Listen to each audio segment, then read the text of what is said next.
Satu kebenaran firman Tuhan di pagi hari ini, kita belajar sama-sama dari kebenaran firman Tuhan. Kita buka dalam kitab Perjanjian Baru, Filipi 2 ayat 8 dan 9.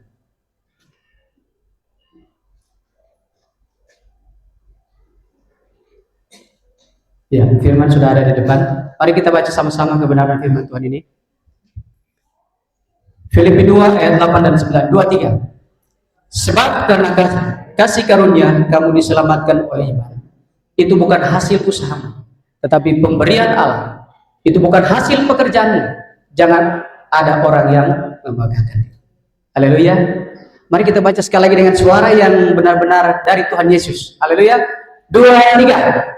Sebab kasih karunia kamu diselamatkan oleh iman.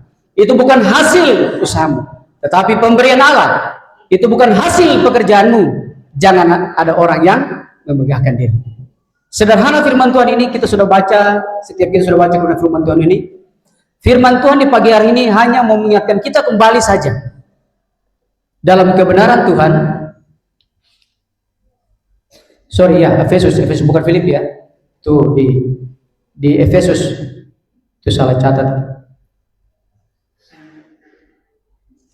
Efesus 2 ayat 8.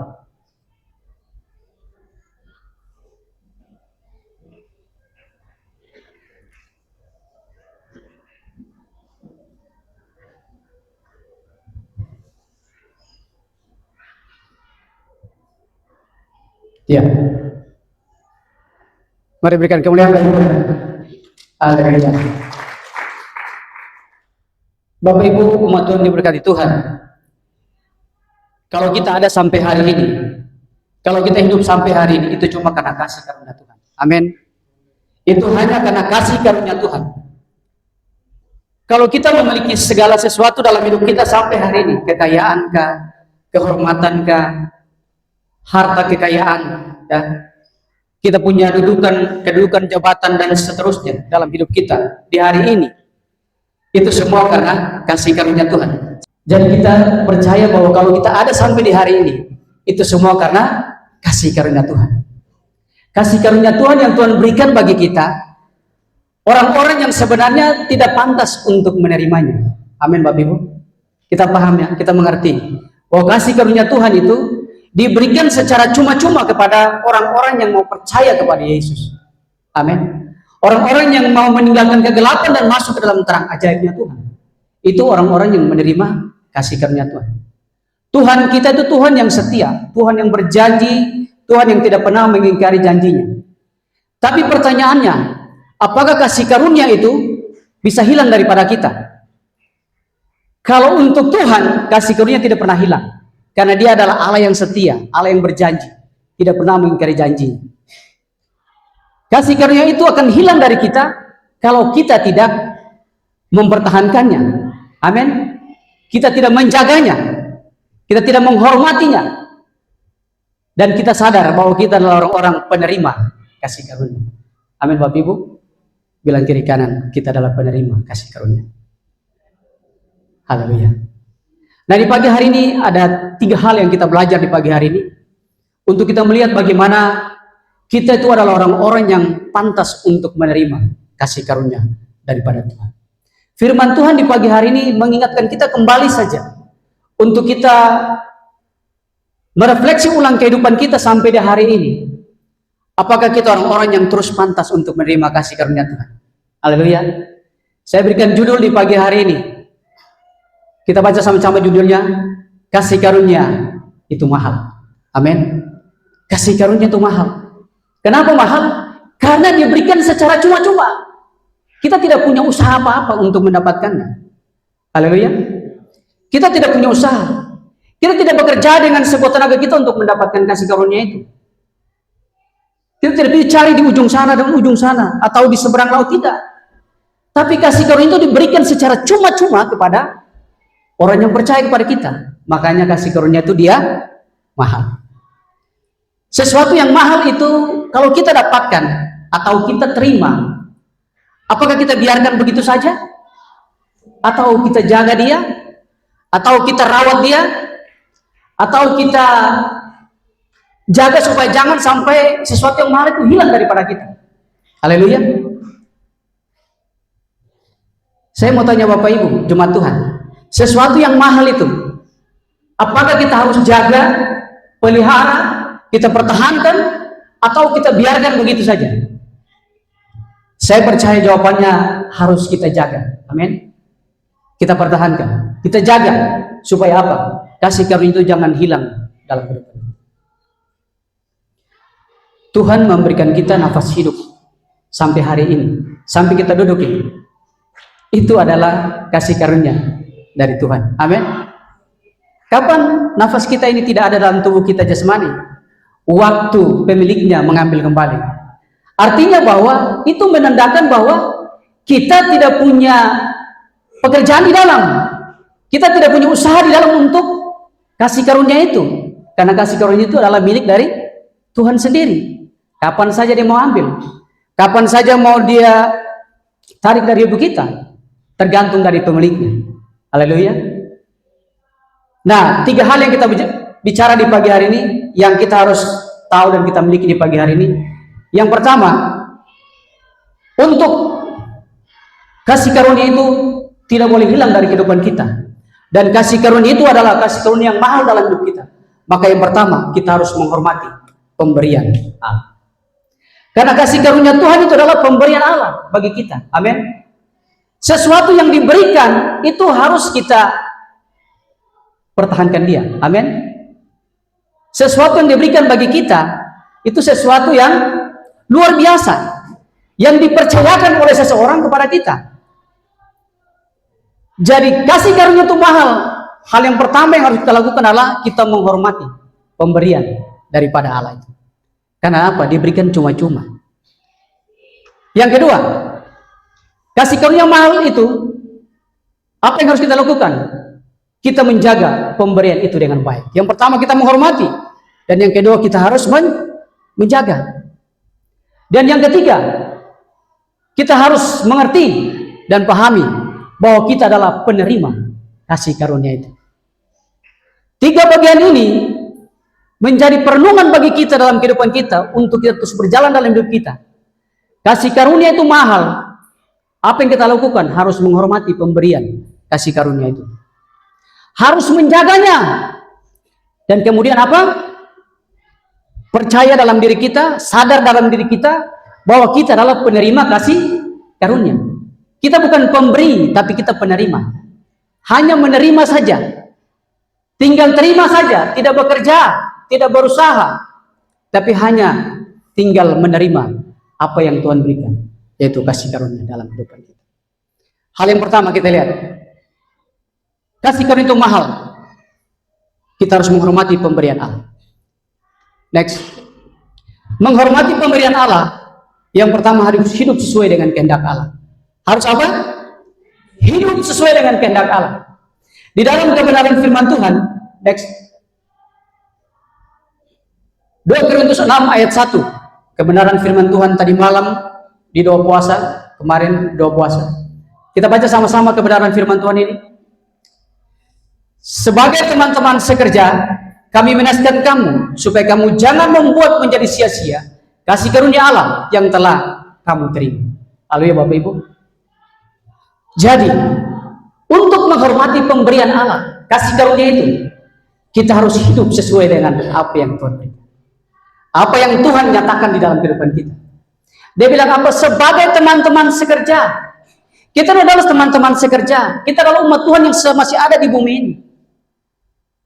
Paulus menasihatkan supaya apa? Supaya jangan membuat menjadi sia-sia kasih karunia Allah. Artinya bahwa jangan kita pergunakan kasih karunia Allah itu dengan sembarangan. Amin. Pakai kasih karunia Allah untuk apa? Untuk melakukan setiap kehendak Tuhan. Untuk melakukan setiap kehendak Tuhan. Pakai kasih karunia Allah untuk hidup sesuai dengan perintah Tuhan. Hidup sesuai dengan perintah Tuhan. Bilang kiri kanan saudara, mari kita hidup sesuai dengan perintah Tuhan. Apa perintah Tuhan? Perintah Tuhan yang paling utama apa? Kita harus mengasihi Tuhan dengan segenap hati kita, dengan segenap jiwa kita, dengan segenap kekuatan kita, dengan segenap akal budi kita.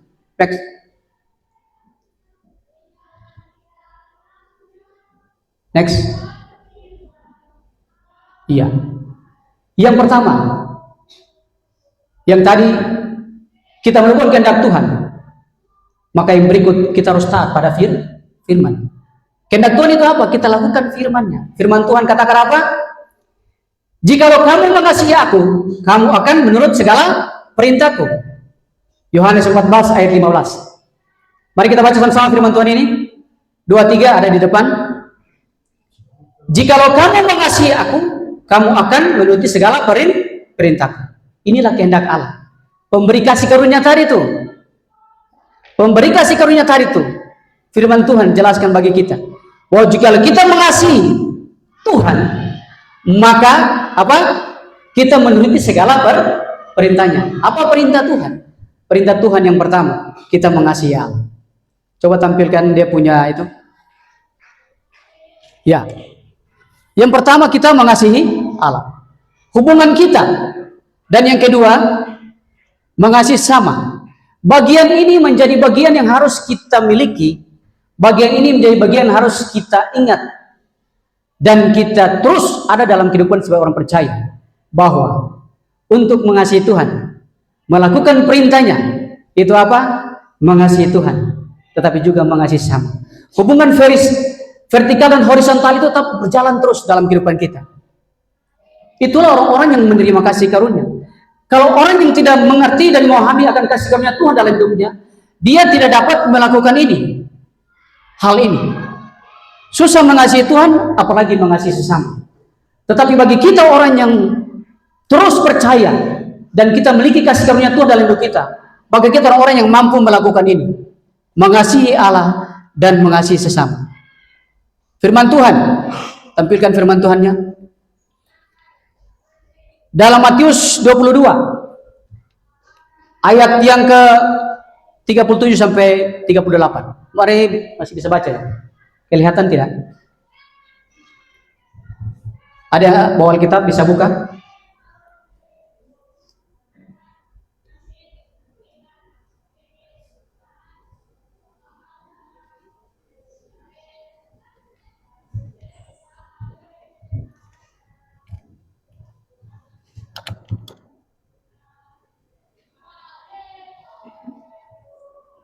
Ya, Matius 22 ayat 37 sampai 38. Mari kita baca sama-sama.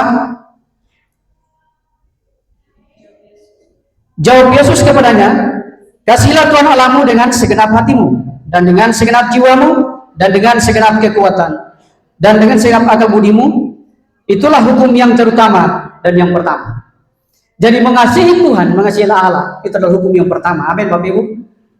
Untuk melakukan kehendak Tuhan, kita harus mengasihi Tuhan dengan melakukan setiap perintah-perintahnya.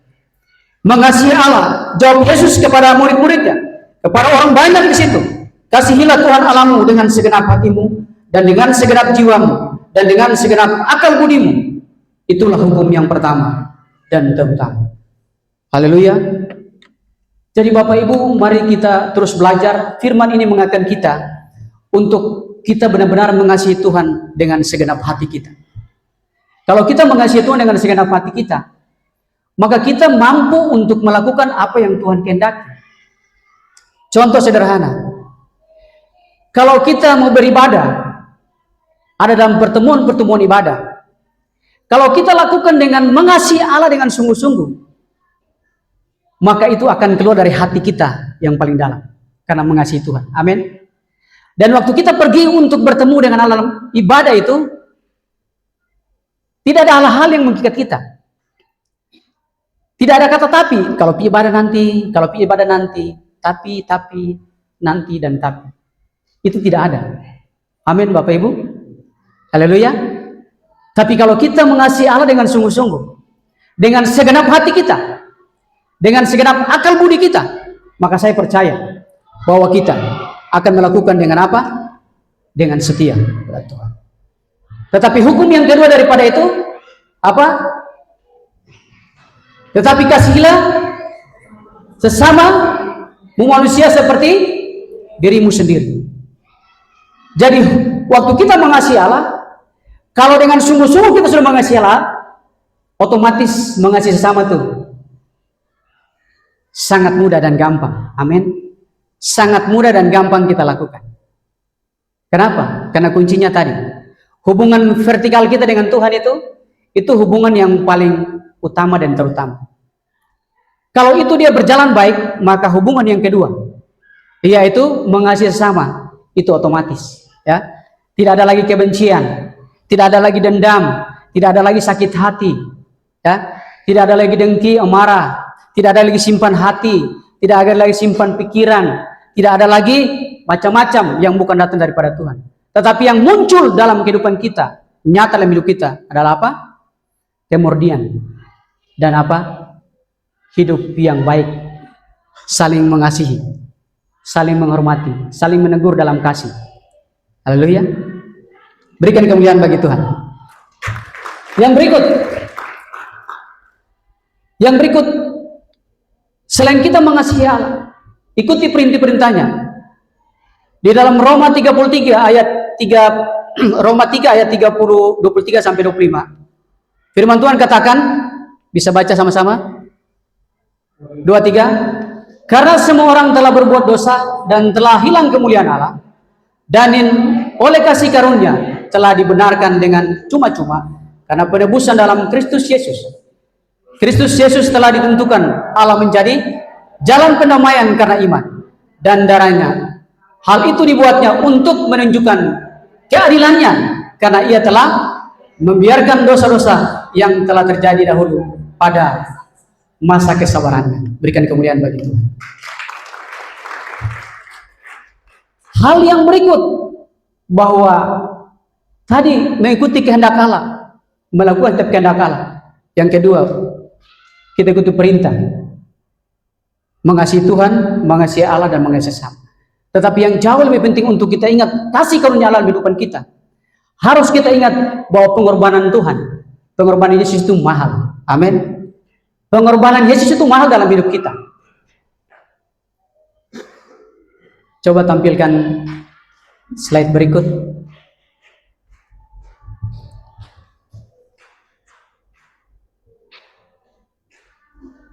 Ya. Akibat daripada dosa, maka ada pemisahan antara manusia dan Allah. Pemisahan antara manusia dan Allah. Ini kurang terang. Sebentar, pelan-pelan. Akibat dosa, maka manusia dan Allah ada pemisahan, ya. Karena dosa, kita manusia ini adalah pembuat dosa. Di sini kurang terang mungkin slide-nya. Kita adalah pembuat dosa di sini, manusia. Dan Allah ini adalah pemberi kasih karunia. Allah adalah pemberi kasih karunia. Kita adalah pembuat dosa. Haleluya. Nah, untuk bagaimana kita bisa diperdamaikan dengan Allah, maka kita perlu ada penghubung. Kita perlu apa? Penghubung. Firman Tuhan tadi itu. Penghubungnya siapa? Tuhan Yesus. Dia adalah penebus dosa kita. Bapak Ibu, kalau kita perhatikan bagian ini bisa membuat kita mengerti dan memahami, mengingat kita kembali lagi bahwa akibat dosa, kasih karunia itu tidak diberikan bagi kita. Tetapi tadi saya bilang bahwa Allah itu adalah Allah yang setia, yang tidak pernah mengingkari janjinya. Maka dia mengutus anaknya itu Yesus Kristus untuk menebus setiap dosa kita tadi itu. Dia yang menjembatani manusia pembuat dosa, Allah pemberi kasih karunia. Lalu untuk menghubungkan supaya kita berdamai, kita mendapatkan kasih karunia daripada Allah, maka Yesuslah diutus sebagai penebus dosa kita. Untuk apa? Untuk kita menerima kasih karunia itu. Kalau Tuhan Yesus tidak mati, kalau Yesus tidak menebus dosa kita, maka kita tidak bisa menerima kasih karunia. Amin, Bapak Ibu. Haleluya. Berikan kemuliaan bagi Tuhan. Bagian ini biar menjadi bagian yang kita jadikan kekuatan kita. Sederhana, tapi ini menjadi kekuatan kita. Jadi kalau kita masih ada di dalam dosa, maka kita tidak akan menerima kasih karunia. Haleluya. Tapi kalau kita hidup mengikuti setiap apa yang Tuhan kehendaki, yang Yesus sudah kerjakan, maka kita adalah orang-orang yang terus menerima kasih karunia di dalam hidup kita. Yang berikut, hidup harus bijaksana. Yang pertama tadi, hidup sesuai kehendak Allah. Yang kedua, hidup harus bijaksana. Firman Tuhan di dalam Titus 2 ayat 11 sampai 12. Di situ firman Tuhan katakan, mari kita baca sama-sama. Karena kasih karunia Allah menyelamatkan semua manusia sudah nyata. Ia mendidik kita supaya kita meninggalkan kefasikan dan keinginan-keinginan dunia, supaya kita hidup bijaksana, adil dan beribadah di dalam dunia sekarang ini. Jadi yang berikut, yang pertama tadi ikut kehendak Tuhan, ikut perintah-perintahnya. Maka yang berikut adalah kita harus hidup bijaksana. Karena kasih karunia, coba tampilkan ulang.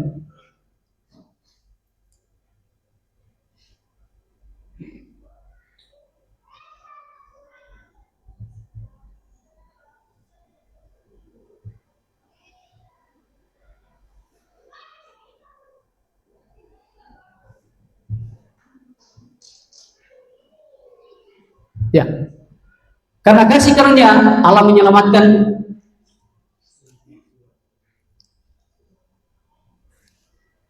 udah muncul ya? Ya. Mari kita baca sama Tuhan 2-3. Karena kasih karunia Allah menyelamatkan,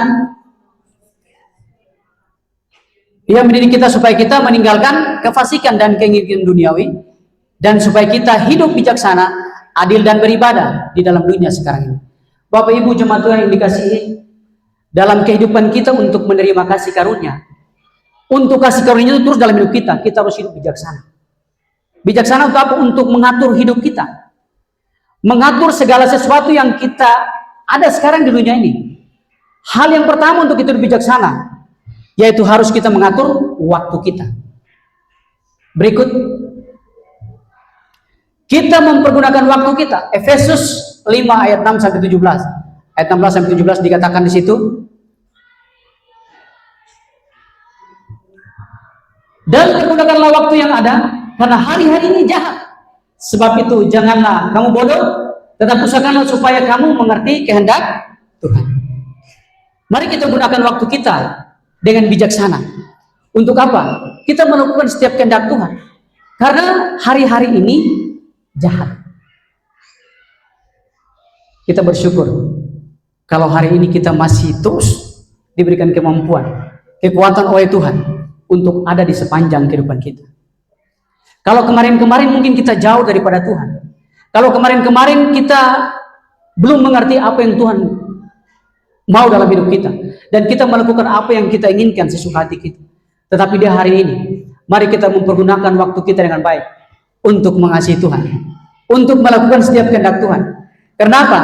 Karena setiap hari, setiap waktu, setiap jam, menit, hari, bulan, dan seterusnya sampai tahun, waktu-waktu ini, periode ini, kita masih ada di dunia ini. Kita tidak akan tenang dengan segala sesuatu yang ditawarkan oleh dunia ini. Tetapi firman Tuhan ajarkan buat kita, mari kita gunakan waktu kita dengan baik. Amin. Karena hari-hari ini jahat. Untuk itu, mari kita usahakan supaya apa? Supaya kita mengerti kehendak Allah. Apa kehendak Allah tadi? Sudah kita belajar. Amin. Melakukan setiap mengasihi Dia, melakukan setiap perintah-perintahnya, mengasihi sesama. Lalu kita gunakan waktu kita untuk kita berjalan sama-sama dengan Tuhan. Haleluya Bapak Ibu, kita berjalan bersama-sama dengan Tuhan. Kalau hari ini waktu untuk kita beribadah, mari kita beribadah. Kalau hari ini waktu untuk kita bersekutu dengan Tuhan, mari kita bersekutu dengan Tuhan. Janganlah kita meninggalkan pertemuan-pertemuan ibadah. Amin. Tetapi marilah kita lakukan dengan giat. Untuk apa? Menjelang hari Tuhan yang semakin dekat. Karena itu investasi yang kita buat. Itu tabungan yang kita buat dalam hidup kita. Untuk apa? Kasih karunia itu tidak boleh hilang di dalam hidup kita. Investasi yang terbesar, waktu kita berikan bagi Tuhan. Saya sangat percaya bahwa setiap kita punya kesibukan, pekerjaan, tanggung jawab masing-masing. Pendidikan. Tetapi Tuhan minta waktu kita. Amin. Kenapa? Karena kita adalah penerima kasih karunia. Bukan pemilik, tapi penerima. Tadi saya contohkan, kalau nafas kita ini, hari ini Tuhan ambil, kita tidak bisa buat apa-apa. Itu membuktikan bahwa kita hanya penerima, bukan pemilik. Itu sebabnya mari kita gunakan waktu kita dengan baik. Yang berikut. Tadi yang pertama, kita harus menghormati pemberian Allah. Dan berkat yang kedua, kita harus menjaga pemberian Allah. Apa yang harus kita jaga? Firman Tuhan. Hidup dalam kekudusan. Kita menjaga pemberian Allah itu, kasih karunia yang Tuhan berikan bagi kita itu, harus kita hidup dalam kekudusan. Firman Tuhan, di dalam kebenaran firman Tuhan, Ibrani 12 ayat 14, mari kita baca sama-sama. Bersolawatlah hidup damai dengan semua orang, dan kejarlah kekudusan, sebab tanpa kekudusan tidak ada seorang pun akan melihat Tuhan. Haleluya. Jadi mari menjaga pemberian Allah, kasih karunia itu, kita harus hidup dalam kekudusan. Kalau kita tidak bisa hidup dalam kekudusan, kita tidak mampu menjaga pemberian Allah, kasih karunia itu. Kita akan dipisahkan lagi oleh tadi dosa. Tapi kalau kita menjaga pemberian Allah itu, kasih karunia itu, hidup di dalam kekudusan, maka kita terus akan menerima kasih karunia. Sederhana itu Bapak Ibu, umat Tuhan. Berusahalah dengan semua orang, ya. Berusahalah damai dengan semua orang dan kejarlah kekudusan. Kekudusan bukan bicara saja hal tentang bagaimana kita bersinar, kita melakukan dosa percabulan, tetapi yang paling utama hubungan kita dengan sesama. Amin. Pikiran kita, hati kita, perkataan kita itu harus benar, harus sesuai dengan apa yang kita sampaikan, supaya hidup kita dengan sesama kita itu hidup yang kudus. Jangan hidup yang kudus. Haleluya Bapak Ibu. Karena orang Kristen selalu bisa hidup kudus, tetapi juga bisa hidup kudus. Walaupun di dalam gereja, saya tidak bisa menghakimi Bapak Ibu dan jemaat Tuhan, bahwa apakah Bapak Ibu dan jemaat Tuhan itu punya hati yang tidak benar terhadap saya. Saya tidak bisa menghakimi. Ataukah saya sebaliknya? Tetapi yang menjadi kekuatan dalam hidup kita, dan kita mampu untuk melakukan itu, kalau kita hidup dalam kekudusan, maka yang terpancar keluar itu adalah semua yang benar, semua yang luar biasa yang terpancar dalam hidup kita lewat perbuatan. Pegang tangan, senyum, shalom, selamat pagi, selamat siang, ya kan? Tapi hati, kenapa tadi pas dia datang saya ada di depan pintu? Ini bukan kemurnian, ini bukan kekudusan. Tetapi Tuhan ajarkan kita untuk jangan kita terpisah, atau kita tidak menerima kasih karunia itu, maka harus hidup kudus di dalam Tuhan. Amin. Berikut, yang berikut, kita harus menjadi apa? Pembawa damai. Harus menjadi pembawa damai. Menjadi orang yang menjaga pemberian Allah, kasih karunia itu, kita harus yang berikut harus menjadi pembawa damai. Jagalah supaya jangan ada seorang pun menjauhkan diri dari kasih karunia Allah, agar jangan tumbuh akar yang pahit yang menimbulkan kerusuhan dan mencemarkan banyak orang. Ibrani 12 ayat 15. Kalau kita orang-orang yang terus mau menjaga kasih karunia Allah itu, maka kita juga orang-orang yang mampu untuk membawa kebenaran itu, membawa damai itu kepada setiap orang. Firman Tuhan bilang bahwa jagalah supaya jangan seorang pun menjauhkan diri dari kasih karunia, agar jangan tumbuh akar yang pahit untuk menimbulkan kerusuhan dan mencemarkan banyak orang. Apa yang saya sampaikan di pagi hari ini, saya yakin dan percaya bahwa tidak akan menimbulkan pertengkaran di antara kita. Firman yang saya sampaikan di pagi hari ini tidak akan membuat Bapak, Ibu, dan Saudara membenci kepada saya. Ini firman Tuhan ini maksudnya. Saya membawa kabar damai, kabar sukacita. Tetapi kalau ada orang yang mendengar dan merasakan bahwa firman ini menegur saya, orang ini tidak benar, maka itu pribadinya masing-masing. Haleluya. Tetapi firman Tuhan di pagi hari mengejarkan kita. Untuk apa? Kita menjadi pembawa damai. Sekecil apapun kebenaran yang kita terima di pagi hari ini, atau dimanapun kita berada, dimanapun kita dengar tentang kebenaran Tuhan, waktu kita sampaikan kebenaran itu, kita menjadi orang-orang yang membawa damai. Kita menebarkan damai sukacita bagi setiap orang. Saya sadar sungguh bahwa saya sendiri juga sebagai pribadi yang belum sempurna untuk melakukan semuanya. Tetapi kita belajar terus dari hari ke hari untuk membawa damai. Saya sendiri sebagai kepala rumah tangga, dan mungkin bapak-bapak yang lain juga sebagai kepala rumah tangga, saya juga banyak kekurangan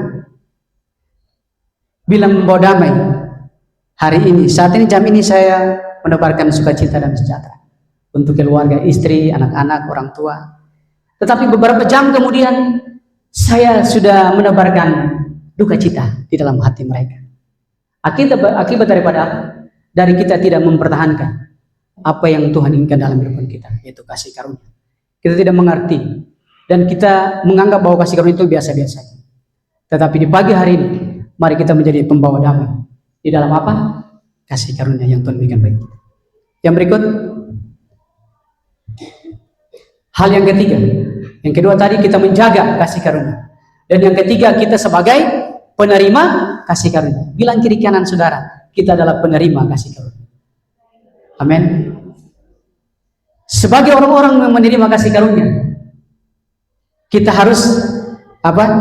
Memiliki iman yang teguh. Firman Tuhan tadi, kita selamat menerima kasih karunia hanya karena oleh iman. Hanya karena percaya kita kepada Tuhan. Kalau kita tidak percaya kepada Tuhan dengan iman kita yang sungguh-sungguh, kita sulit untuk mendapatkan kasih karunia.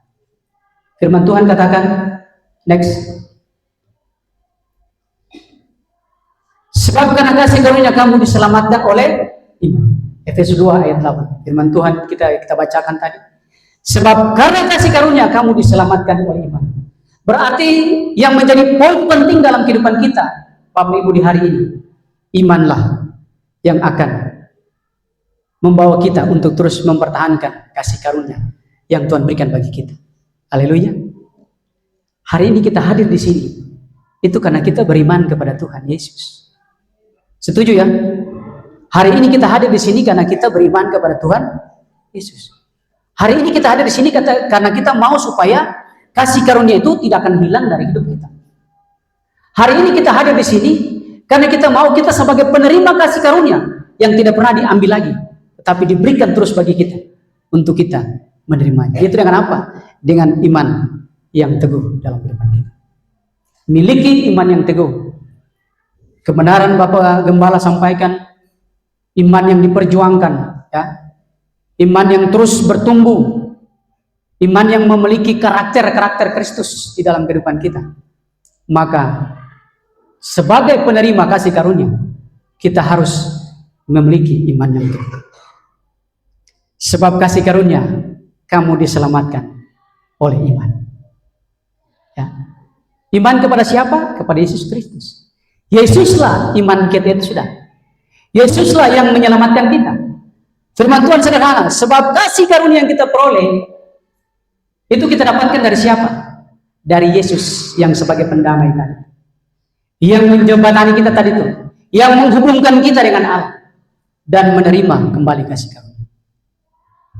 Amin Bapak Ibu. Berikan kemuliaan bagi Tuhan. Alhamdulillah. Yang berikut. Karena kita adalah penerima kasih karunia. Hal yang berikut, tetap percaya walaupun dalam penderitaan, ya. Iman yang teguh itu iman yang tetap percaya walaupun ada dalam penderitaan. Iman yang teguh itu adalah iman yang harus tetap percaya walaupun dalam penderitaan. Contoh seperti Ayub. Ayub 1 ayat 21 dikatakan, Tuhan yang memberi, Tuhan yang mengambil, terpujilah nama Tuhan. Ayub dalam penderitaannya, Ayub dalam tantangan masalah hidupnya. Kita semua tahu cerita Ayub. Tetapi kalau perkataan itu keluar, itu perkataan yang memiliki iman yang teguh, yang tidak pernah tergoyahkan. Mungkin kita belum sampai di sana, tapi kita belajar untuk kita sampai di sana. Kenapa? Firman Tuhan ini biasa diajarkan, dibawa ketika ada dalam situasi kedukaan. Orang meninggal. Tuhan yang memberi, Tuhan yang mengambil. Terpujilah nama Tuhan. Amin. Tapi untuk memiliki iman yang teguh, firman Tuhan lewat cerita Ayub ini mengajarkan kita. Ketika apapun yang kita miliki saat ini, pada saatnya Tuhan ambil, tidak punya hak untuk kita membantah. Amin.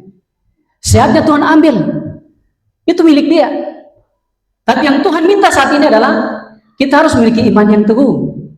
Iman yang sungguh-sungguh percaya kepada Tuhan. Sehingga kalau waktu itu datang, kita sudah siap. Kalau orang pada saat kedukaan, kita meratapi, kita menangis. Kenapa Tuhan, dia masih muda, kenapa Tuhan sudah panggil dia? Dia belum buat sesuatu, dia masih dalam proses untuk naik tingkat, dia mau berhasil. Tapi Tuhan sudah panggil dia, kenapa Tuhan? Jawabannya satu, Tuhan yang memberi, Tuhan yang mengambil. Angkat tangan, terpujilah nama Tuhan. Sehingga waktu itu kalau ada datang kepada kita, sebagai orang-orang penerima kasih karunia, kita sudah siap untuk menerimanya. Karena itu bukan milik kita. Nanti ada pertanyaan bilang, tapi tiba-tiba kalau Tuhan panggil, kita punya istri kah, kita punya anak, dalam keadaan kita mungkin masih punya rencana-rencana yang besar ke depan, tiba-tiba satu anggota kita Tuhan panggil, selaku manusia sedih pasti, kecewa juga pasti. Tetapi firman Tuhan ini mengingatkan kita di pagi hari. Amin. Segala sesuatu itu milik Tuhan. Segala sesuatu adalah milik Tuhan. Kita tidak punya andil di dalamnya. Yang Tuhan minta daripada kita, kita percaya sungguh-sungguh kepada Tuhan. Haleluya Bapak Ibu. Kita percaya sungguh-sungguh kepada Tuhan. Berikut. Yang kedua, dari kebenaran firman Tuhan tadi, percaya pada Tuhan. Amsal 3 ayat 5. Percayalah kepada Tuhan dengan segenap hatimu, dan janganlah bersandar kepada pengertianmu sendiri. Kalau pikiran kita, hati kita, waktu kita memiliki iman yang teguh, kita tidak akan pakai sesuai dengan kehendak kita, tapi kita kasih untuk Tuhan. Amin. Pikiran kita, hati kita, hidup kita, kita kasih untuk Tuhan, Tuhan yang menentukan perjalanan hidup kita. Percayalah kepada Tuhan dengan segenap hatimu, dan janganlah bersandar kepada pengertianmu sendiri. Kadang kita punya kemampuan, kekuatan manusia ini membawa kita lalu kita lupa akan Tuhan. Kadang kita punya keegoisan sebagai manusia ini, kita bawa untuk melupakan apa yang Tuhan mau nyatakan dalam kehidupan kita. Kita kurang percaya kepada Tuhan. Tetapi di pagi hari ini, mari kita percaya kepada Tuhan dengan sungguh-sungguh, dengan segenap hati. Jangan kita bersandar kepada pengertian kita, kemampuan kita. Karena tadi, kembali lagi di awal, kasih karunia itu adalah pemberian Allah kepada kita. Amin. Itu adalah pemberian.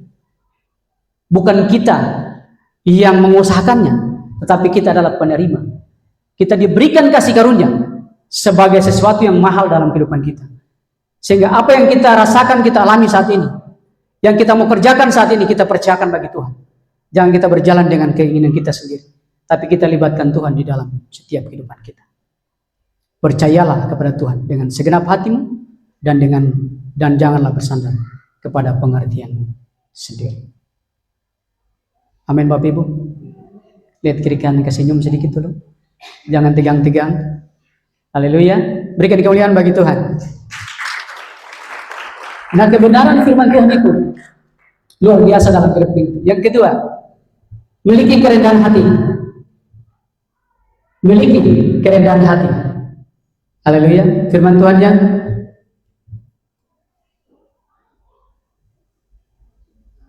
ya, di ayat kita yang pembacaan kita, orang yang rendah hati itu orang yang sadar. Firman Tuhan katakan bahwa itu bukan hasil pekerjaanmu. Jangan ada orang yang memegahkan diri. Kasih karunia itu adalah pemberian daripada Allah kepada kita lewat Yesus Kristus. Untuk itu kita harus memiliki kerendahan hati untuk melakukan dan mempertahankan kasih karunia itu. Karena kasih karunia itu bukan hasil pekerjaan kita dan juga bukan hasil usaha kita. Untuk itu jangan kita memegahkan diri. Kalau hari ini saya sebagai seorang yang dipandang, kalau hari ini saya punya penghasilan luar biasa, kalau hari ini saya orang yang terhormat, kalau hari ini saya memiliki kekayaan yang luar biasa, jangan kita sombong. Amin. Jangan kita memegahkan diri, karena semua itu bukan milik kita. Semua itu adalah pemberian daripada Tuhan. Itu bukan pekerjaan kita, tapi Tuhan yang melakukannya semua dalam kehidupan kita. Tuhan taruh kita kemampuan, Tuhan taruh kita hikmat, dan Tuhan taruh kita memberkati pekerjaan atau apapun, kedudukan, jabatan, bisnis, usaha yang luar biasa. Tetapi kuncinya jangan kita memegahkan diri, tapi kita harus rendah hati. Harus rendah. Kita belajar rendah hati untuk apa? Kita terus memiliki kasih karunia daripada Tuhan. Next. Yang berikut, kita belajar taat pada Yesus. Firman Tuhan kita baca sama-sama. Filipi 2 ayat 6 sampai 8. 2, 3. Yang walaupun dalam rupa Allah tidak menganggap kesetaraan dengan Allah itu sebagai milik yang harus dipertahankan, melainkan telah mengosongkan dirinya sendiri dan mengambil rupa seorang hamba dan menjadi sama dengan manusia. Dan dalam keadaan sebagai manusia, ia telah merendahkan dirinya dan taat sampai mati, bahkan sampai mati di kayu salib. Kita belajar dari Yesus. Tokoh yang kita belajar untuk taat hanya dari Yesus. Ada satu tokoh lagi, Musa. Musa adalah seorang yang lemah lembut, kelembutannya melebihi orang-orang yang ada di dunia ini. Tapi kita belajar dari Yesus tentang taat. Tuhan Yesus tidak mempertahankan harga dirinya, yang harusnya dia tidak bisa menerima itu. Dia punya kuasa untuk bisa merawat itu. Tetapi karena ketaatan untuk apa? Untuk menebus dosa kita. Dia rela mati di kayu salib untuk menebus setiap dosa kita. Hari ini kita belajar taat. Itu kita belajar taat mungkin Senin Kamis. Kadang hari ini bisa, besok tidak bisa. Tetapi mari kita belajar sungguh-sungguh. Kita sama-sama berusaha untuk kita belajar taat kepada Tuhan. Apa yang Yesus contohkan dalam kehidupan, dalam kebenaran Tuhan ini, mari termanifestasikan dalam kehidupan kita untuk kita juga bisa hidup taat, belajar taat pada Yesus. Amin Bapak Ibu. Itu yang harus menjadi kekuatan kita di dalam setiap kehidupan kita. Jemaat Tuhan kita hari ini, kita orang-orang yang sudah hebat, jemaat Tuhan yang hebat luar biasa. Tetapi ada satu bagian yang Tuhan minta daripada kita. Persekutuan yang rukun itu menjadi bagian yang terutama di dalam jemaat kita. Amin. Ada persekutuan yang rukun. Semua bagian-bagian yang kosong harus kita isi. Semua bagian-bagian yang belum jalan harus kita jalan. Itu menunjukkan ketaatan kita kepada Tuhan. Itu menunjukkan bagaimana kita mau berkorban untuk melakukan apa yang Tuhan inginkan. Persekutuan pria Betel hari ini, mari firman Tuhan ini ajar kita untuk kita taat dan kita mau kembali bersama-sama mau belajar taat kepada Tuhan Yesus. Persekutuan WBI hari ini, firman Tuhan ini untuk kita Mari kita belajar taat untuk kita ada dalam persekutuan dengan Tuhan. Persekutuan pemuda luar biasa. Pemuda BSB hari ini pemuda yang luar biasa. Kenapa luar biasa? Karena mereka pemuda yang mau belajar dan taat kepada Tuhan. Beberapa hari kemarin kami ada pekerjaan di sini. Saya dan istri, bagaimana kita memindahkan barang-barang ini, bagaimana caranya kalau kita dua sendiri. Hikmat Tuhan, ada tulang punggung gereja yang ada dalam gereja. Yaitu siapa? Pemuda. Bicara persekutuan. Pemuda ada di saat itu. Dan oleh Roh Kudus menggerakkan hati pemuda. Hanya hitungan menit, semua yang sana sudah dipindahkan di kiri kanan. Bapak Ibu lihat di jiku ini, kiri kanan ini, itu ada seperti, itu adalah tehel-tehel yang ada di belakang sana. Pemuda pindahkan. Amin. Berikan kemuliaan dulu bagi Tuhan. Keadaan-keadaan seperti ini harus dipertahankan. Amin. Taat untuk melakukan. Gereja anak, terus guru-guru sekolah minggu, orang tua, mari kita harus hati dalam persekutuan kita. Untuk apa? Kita taat melakukan apa yang Tuhan kehendaki. Kita tidak saja hari Minggu kita antara anak-anak kita datang beribadah, sampai di sini lepas mereka ke sana, dan setelah itu jemput mereka bawa pulang. Minggu depan lagi seperti itu, bawa mereka datang, lepas lagi di sana, lalu jemput lagi, lalu bawa pulang. Tidak sebatas itu. Tetapi kita bisa mengajarkan mereka. Waktu pulang kita bisa menanyakan, tadi dapat pengajarannya apa di sekolah minggu? Harus ditanya. Apa yang mereka dapat? Dan bisa sharing. Ketika anak-anak itu menjelaskan, atau mereka sharing dengan orang tua bisa berikan penguatan-penguatan kepada mereka. Pasti banyak masalah yang mereka hadapi dalam belajar di sekolah minggu. Entah itu dari teman, atau dari sekolah minggu, dari guru-gurunya. Tetapi itu pentingnya persekutuan. Jadi bukan hanya sebatas kita ada di sini, tetapi juga waktu kita ada di rumah. Amin. Berikan kemuliaan bagi Tuhan. Yang berikut, ya, karena kasih karunia itu mahal, maka yang pertama, kuncinya kita menghormati pemberian Allah. Yang kedua, kita menjaga pemberian Allah. Dan yang ketiga, sadar bahwa kita ini adalah penerima kasih karunia. Kebenaran firman Tuhan ini, tiga berkat ini bagi kita. Bahwa kasih karunia itu mahal, kita menghormati pemberian Allah, kita menjaga pemberian Allah, dan kita sadar bahwa kita ini adalah penerima kasih karunia. Tuhan Yesus memberkati kita semua.